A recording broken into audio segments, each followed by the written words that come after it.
ಇತಿಹಾಸ ಇರತಕ್ಕಂಥ ಒಂದು ಬಡಾವಣೆ, 131 ವರ್ಷಗಳ ಇತಿಹಾಸ ಇರ್ತಕ್ಕಂಥ ಒಂದು ಬಡಾವಣೆ. ಬೆಂಗಳೂರು ನಗರದ ಮೊಟ್ಟ ಮೊದಲ ಬಡಾವಣೆ ಇದು ನಮ್ಮ ಚಾಮರಾಜಪೇಟೆ.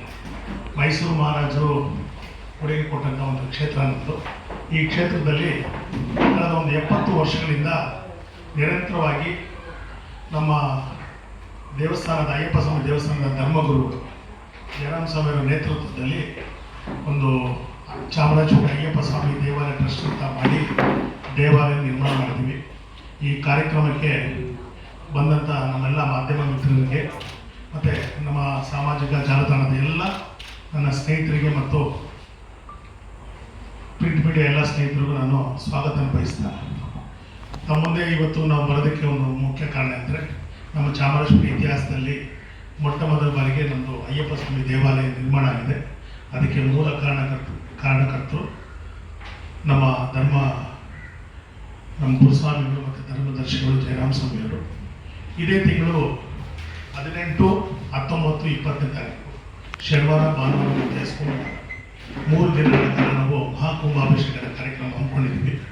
ಈ ಕಾರ್ಯಕ್ರಮಕ್ಕೆ ಅನೇಕ ಮಠಾಧೀಶರು ಮತ್ತು ಸಮಾಜದ ಗಣ್ಯರು, ರಾಜಕೀಯ ಮುಖಂಡರೆಲ್ಲ ಬರ್ತಾ ಇದ್ದಾರೆ. ಈ ಕಾರ್ಯಕ್ರಮ ಬರಲಿಕ್ಕೆ ನಿಮ್ಗೆ ಸ್ವಾಗತ ಬಯಸಿ ಈ ವಿಚಾರವಾಗಿ ನಮ್ಮ ಜಯರಾಮ್ ಸ್ವಾಮಿ ಮಾತಾಡ್ತಾರೆ. ಅದಾದಮೇಲೆ ನಾನು ವಿಚಾರವನ್ನು ತಿಳಿಸ್ತೀನಿ. ಸ್ವಾಮಿ ಶರಣ. ಚಾಮರಾಜಪೇಟೆ ಶ್ರೀ ಅಯ್ಯಪ್ಪ ಸ್ವಾಮಿ ದೇವಾಲಯ ಟ್ರಸ್ಟ್ ವತಿಯಿಂದ ಏನು ನಾವು 50 ವರ್ಷಗಳ ಕಾಲದಿಂದ ಚಾಮರಾಜಪೇಟೆಯಲ್ಲಿ ಅಯ್ಯಪ್ಪ ಸ್ವಾಮಿಯ ಒಂದು ದೇವಾಲಯವನ್ನು, ಅಂದರೆ ಅದು ದೇವಾಲಯವನ್ನು ಮಾಡಿಕೊಂಡಿದ್ದು. ಅದು ಶಿಥಿಲವಾಗಿ ಮತ್ತು ಚಿಕ್ಕದಾಗಿತ್ತು.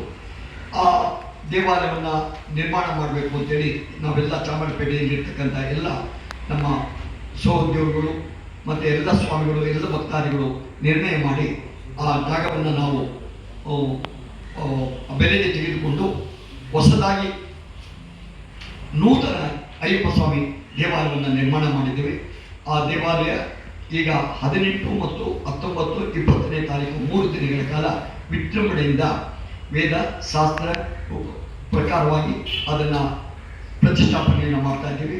ಕುಂಭಾಭಿಷೇಕ ಮತ್ತು ಇದನ್ನು ಲೋಕಾರ್ಪಣೆ ಕಾರ್ಯಕ್ರಮವನ್ನು ಮಾಡ್ತಾ ಇದ್ದೀವಿ. ಈ ಕಾರ್ಯಕ್ರಮದಲ್ಲಿ ಹೆಸರಾದಂಥ ಎಲ್ಲ ಮಹನೀಯರು, ಸ್ವಾಮೀಜಿಗಳು, ಜಗದ್ಗುರುಗಳು ಎಲ್ಲರೂ ಬರ್ತಾ ಇದ್ದಾರೆ.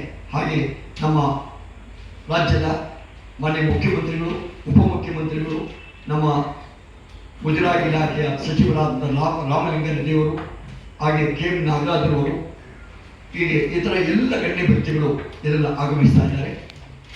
ನಮ್ಮ ಮೊದಲನೇದಾಗಿ ನಮ್ಮ ಚಾಮರಾಜಪೇಟೆಯ ಯಜಮಾನರಾಗಿರ್ತಕ್ಕಂತಹ ನಮ್ಮ ಜಮೀರ್ ಅಹಮದ್ ಖಾನ್ರವರು, ಅವರು ವಸತಿ ಸಚಿವರು ಕೂಡ ನಮ್ಮ ದೇವಸ್ಥಾನಕ್ಕೆ ಅವರು ಆತ್ಮೀಯರಾಗಿದ್ದಾರೆ. ಅವರು MLA ಆಗಿನ ಮುಂಚೆಯಿಂದ ಕೂಡ ನಮ್ಮ ದೇವಸ್ಥಾನಕ್ಕೆ ಬರ್ತಾ ಇದ್ರು. ಅವರು ಕೂಡ ಈ ಕಾರ್ಯಕ್ರಮದಲ್ಲಿ ಭಾಗವಹಿಸ್ತಾ ಇದ್ದಾರೆ. ಹಾಗೆ ಎಲ್ಲ ಭಕ್ತ ಮಹಾಶಯರು, ಏಕೆಂದರೆ ನಮ್ಮ ಚಾಮರಾಜಪೇಟೆ 50 ವರ್ಷಗಳ ಇತಿಹಾಸ ಉಳ್ಳುವಂಥ ಒಂದು ದೇವಸ್ಥಾನ.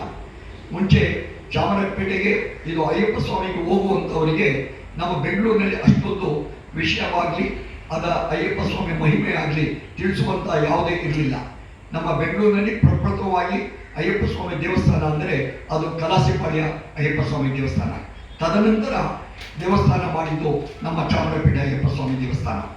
ಇಲ್ಲಿ ಎಷ್ಟೋ ಮಹನೀಯರು ಅಲ್ಲಿಂದ ಯಾತ್ರೆ ಮಾಡಿ, ಚಿಕ್ಕ ಮಕ್ಕಳಾಗಿದ್ದರು 50 ವರ್ಷದಿಂದ, ಈಗ ಅವರೆಲ್ಲ ಯಾತ್ರೆ ಮಾಡಿ ಅಯ್ಯಪ್ಪ ಸ್ವಾಮಿಯ ವರಪ್ರಸಾದವನ್ನು ತೆಗೆದುಕೊಂಡು ಅವರು ಒಳ್ಳೆ ವಿದ್ಯೆಯನ್ನು ಪಡೆದು ದೇಶ ವಿದೇಶಗಳಲ್ಲಿ ನೆಲೆಸಿದ್ದಾರೆ. ಈಗ ನಮ್ಮ ಕುಂಭಾಭಿಷೇಕಕ್ಕೆ ದೇಶ ವಿದೇಶಕ್ಕೂ ಕೂಡ ಬರ್ತಾ ಇದ್ದಾರೆ. ಹೀಗೆ ಅದ್ಭುತ ಮಹಿಮೆ ಉಳ್ಳಂಥ ನಮ್ಮ ಚಾಮರಾಜಪೇಟೆ ಅಯ್ಯಪ್ಪ ಸ್ವಾಮಿ ದೇವಾಲಯ. ಇದಕ್ಕೆ ನಾನು ಧರ್ಮದರ್ಶಿ ಮತ್ತು ಗುರುಸ್ವಾಮಿಯಾಗಿ ಆ ದೇವಸ್ಥಾನವನ್ನು ನಡೆಸಿಕೊಂಡು ಮತ್ತು ಅಲ್ಲಿನ ಪೂಜಾ ಕೈಕಾಲುಗಳನ್ನು ನಾವು ನಡೆಸ್ಕೊಂಡು ಬರ್ತಾ ಇದ್ದೇವೆ. ಅದರಿಂದ ಈ ಕುಂಭಾಭಿಷೇಕ ಕಾರ್ಯಕ್ರಮ ವಿಜೃಂಭಣೆ ನಡೀಬೇಕು. ಇದು ಎಲ್ಲರೂ ನಮ್ಮ ಕರ್ನಾಟಕದ ಮತ್ತು ಬೆಂಗಳೂರು ಮಹಾನಗರ ಇದಕ್ಕೆಲ್ಲ ಭಕ್ತ ಮಹಾಶಯರಿಗೂ, ಯಾಕೆಂದರೆ ನಮ್ಮಲ್ಲಿ ಸುಮಾರು 10 ಲಕ್ಷ ಜನ ಮೇಲ್ಪಟ್ಟು ನಮ್ಮ ದೇವಸ್ಥಾನದಲ್ಲಿ ಯಾತ್ರೆ ಮಾಡಿದ್ದಾರೆ 50 ವರ್ಷಗಳಲ್ಲಿ. ಯಾಕೆಂದರೆ ಅವರಿಗೆಲ್ಲ ನಾವು ಪತ್ರಿಕೆ ಆಗ್ತಾ ಇಲ್ಲ.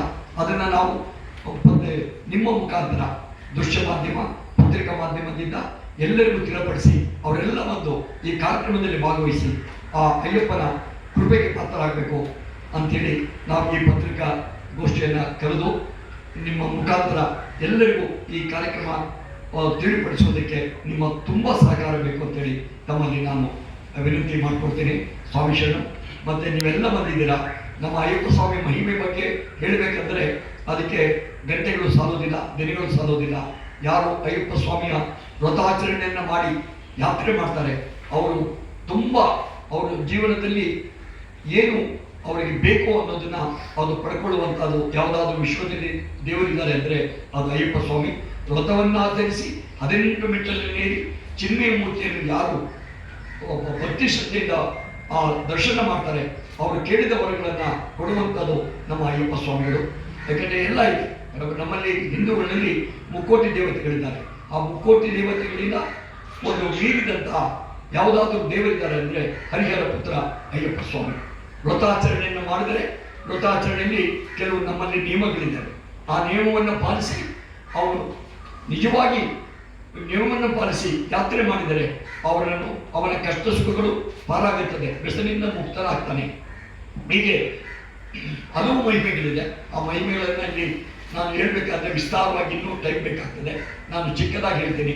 ಯಾರು ಶ್ರದ್ಧಾಭಕ್ತಿಯಿಂದ ಅಯ್ಯಪ್ಪ ಸ್ವಾಮಿ ಯಾತ್ರೆ ಮಾಡ್ತಾರೆ, ವ್ರತಾಚರಣೆ ಮಾಡಿ ಯಾತ್ರೆ ಮಾಡುವಂತಹ ಭಕ್ತರಿಗೆ ಅವರು ಕೇಳಿದ್ದನ್ನೆಲ್ಲ ಪಡಿಬೋದು.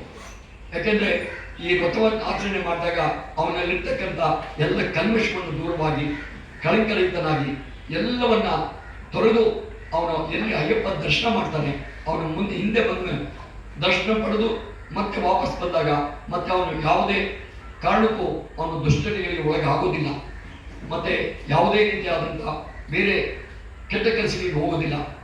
ಅವನ ಮನೆಗೆ ಒಳ್ಳೆಯ ಮಗನಾಗ್ತಾನೆ, ತಂದೆ ತಾಯಿಗೆ ಒಳ್ಳೆಯ ಮಗನಾಗ್ತಾನೆ, ಮತ್ತೆ ಹೆಂಡತಿಗೆ ಒಳ್ಳೆಯ ಗಂಡನಾಗ್ತಾನೆ, ಸ್ನೇಹಿತರಿಗೆ ಒಳ್ಳೆಯ ಸ್ನೇಹಿತನಾಗ್ತಾನೆ, ಪರಿಸರಕ್ಕೆ ಹೊಂದಿಕೊಳ್ಳುವಂತಹ ಒಂದು ಹೃದಯವಂತಹ ನಾಗಿ ಇರುವಂತಹದ್ದು ಯಾವುದಾದ್ರೂ ಇದ್ದರೆ ಅದು ಅಯ್ಯಪ್ಪ ಸ್ವಾಮಿಯ ವ್ರತಾಚರಣೆ ಮಾಡಿ ದರ್ಶನ ಪಡೆಯುವರಿಗೆ. ಇಂತಹ ಒಂದು ದೇವಸ್ಥಾನ ಚಾಮರಾಜಪೇಟೆ 2ನೇ ಮುಖ್ಯ ರಸ್ತೆ 6ನೇ ಕ್ಲಾಸು 63ನೇ ನಂಬರ್ನಲ್ಲಿ ಈಗ ಅಯ್ಯಪ್ಪ ಸ್ವಾಮಿ ವಿಜೃಂಭಣೆಯಿಂದ ನೆಲೆಸ್ತಾ ಇದ್ದಾರೆ. ಎಲ್ಲರೂ ಇದನ್ನು ಬಂದು ಅವರ ದರ್ಶನ ಭಾಗ್ಯವನ್ನು ಪಡೆದು ವರವನ್ನು ಪಡೆಯಬೇಕಂತೇಳಿ ನಾವು ನಮ್ಮ ಸಮಿತಿ ವತಿಯಿಂದ ನಮ್ಮೆಲ್ಲ ಇವರಿಂದ ನಾವು ಎಲ್ಲರಿಗೂ ಪ್ರಾರ್ಥನೆ ಮಾಡ್ಕೊಳ್ತೀವಿ. ಸ್ವಾಮಿ ಶರಣ, ಸ್ವಾಮಿ ಶರಣ, ಸ್ವಾಮಿ ಶರಣ. ಧರ್ಮಗುರುಗಳು ಜಯರಾಮ್ ಸ್ವಾಮಿಯವರು, ಈ ಕಡೆ ನಮ್ಮ ಮತ್ತೊಬ್ಬರು ಸಮಿತಿಯ ಸದಸ್ಯರು ಉಮಾಶಂಕರ್ ಪಟೇಲ್ ಅವರು, ಮತ್ತು ಪ್ರವೀಣ್ ಕುಮಾರ್, ಮತ್ತು ಶಿವಕುಮಾರ್ ಅವರು, ಮತ್ತು ಗಣೇಶ್ ಅವರು ಬಂದಿದ್ದಾರೆ. ಅವರು ತಮಗೆ ಪರಿಚಯ ಮಾಡಿಸ್ಬೇಕು.